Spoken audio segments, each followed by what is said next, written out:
العاب من وجهة نظر يابانية. طبعًا صاحب الكتاب ظل يفتر 40 سنة بالدول العربية بسبب عشقه الكبير للعرب.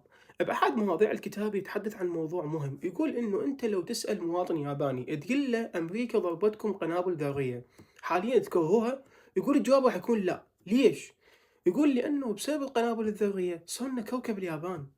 بسبب القنابل الذرية عرفنا مواطن قوتنا وضعفنا، واعترفنا بالأشياء اللي ما كنا نعرفها. يقول بسبب القنابل الذرية عرفنا حتى المواضيع الأخلاقية اللي بداخلنا. يقول إنه صح أمريكا ضربتنا وقتلت الآلاف، لكن إنه هذا مو بسبب الأمريكا الأول، سبب إنه إحنا اللي ما قعدنا راحة. إحنا اللي ضربنا الصين قتلنا الآلاف، الفلبين وقتلنا الآلاف، كوريا، إندونيسيا وإلى آخره. يقول فهاي القنابل الذرية كأنه إجا واحد وضربنا على